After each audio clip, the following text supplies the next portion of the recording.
How to retire on $500,000 from a certified financial planner. Okay, so it's not just some bozo like me telling you, hey, I retired on $500,000. It's all good.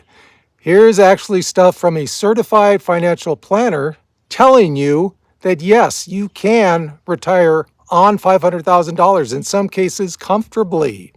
I am getting this from Yahoo and GOBankingRates. They interviewed a certified financial planner who has his own financial company about this actual question. Guys, leave me some comments. What amount of money did you actually retire on? Let's say if it's under, well, it doesn't matter, whatever it is. Tell me what it is. If it's like $200,000, I want to hear about it. $350,000, I want to hear about it. Or for those of you who haven't retired yet, what is your target number that you're going to retire on? According to this guy, you can do it on 500, like I've always told you on this channel, but we actually have a guy who is actually certified. Certifiable? No, I think he's just certified. Let's not go in the certifiable range. So how can you do this? I've got 5 ways or 5 steps that you need to take in order to do this. Number 1, pick a withdrawal plan and stick to it. Why? This can prevent overspending early in your retirement. I don't know if you guys are one of these people. I guess I'm not. But some people, they retire and they see a huge pot of money sitting there just waiting to be spent.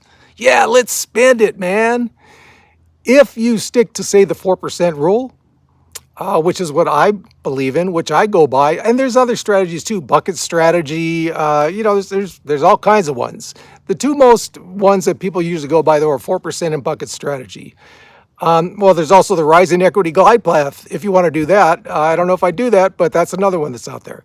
So if you stick to this, 4% rule means first year, you withdraw 4% of the money in your retirement account and you live off that. Okay. Now, this could be, you could have cash on the side as well, which I did. That's how I did it. What did I withdraw the first year? 4.2% is what I withdrew the first year. And then once you do that, you adjust that by inflation for the next year. Okay, so if you go by just a specific withdrawal plan, that's a good way to prevent you from going crazy in the early years of retirement. And if you go crazy in the early years of retirement, I can catch up to you, like say 10 years down the road. You're looking at your money, it's like, where did all my money go? Okay, so that's the first step if you want to retire on $500,000. First step out of 5, here's number 2. Maximize what you're going to get from Social Security. This, along with number 1, picking a withdrawal plan and sticking with it, can provide a stable income floor for you. So for those of you who are, let's say, retiring on, well, let's just stick to the theme of this video, $500,000, like me. And if any of you are watching me for the first time, interested in looking for a moderate income retirement channel, I'm right here waiting for you. So if you want to do that, like the video and think about subscribing as well. So let's stick at $500,000, okay? If you plan on retiring on that amount, if you can, stick that Social Security way out there. Postpone it as long as you can. For in this guy's reasoning, it'll give you a stable floor in retirement. Okay, you're going to be bringing in as much money as you can from Social Security, going by the 4% rule, bucket strategy, whatever you want to call it, from number 1. That'll at least give you a floor, a stable floor that you can then spend up or spend down depending on the circumstances, right? It's another key. If you got low expenses and they are flexible, keyword being flexible, you're going a long way to retiring on $500,000, even like $350,000. Okay, so if you can, push that Social Security out as far as you can. Now, I know some of you, you're counting on that money. You want to take it to 62. If there isn't longevity in your family, if you have a serious health issue, okay, take it as soon as possible. If not, push that out as far as you can. If you are retiring on a moderate income like I did.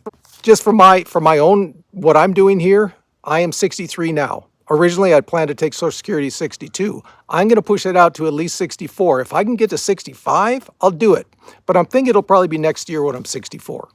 FYI. Number 3, get an annuity. What does this do? This reduces the risk of outliving your savings. Just to give you my own information again, I like to do that in this channel just to make it, as transparent as possible. I will be getting a very small annuity starting. I can get it as soon as 65, but I'm going to push it out probably until maybe 70. That'll be giving me anywhere from like $300 to $500 a month, depending on how far I push that back. I didn't even know I had this till a little while ago because I had forgot. It was way back when I first started my music industry career. The company put this money into a fund for us. So I totally forgot about it, to be honest with you. So depending on when I take this, I will be getting a small annuity, $300 to $500 per month, depending on when I take it. Did you see that spit that just flew off there? What is going on with me, man? I need my retirement vodka, getting dry mouth. So if you get an annuity, according to this certified, not certifiable, certified financial planner, that goes along with number 1 and number 2.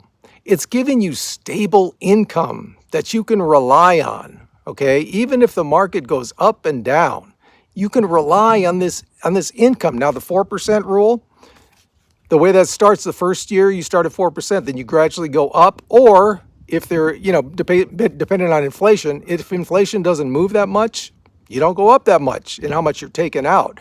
But number 1, 2, and 3, they give you a stable floor. For someone retiring on a moderate income, that's very important, okay? That you don't have $2 million where you can kind of fool around and go, I'll take out 10% of my retirement accounts this year. Yeah, you can't do that.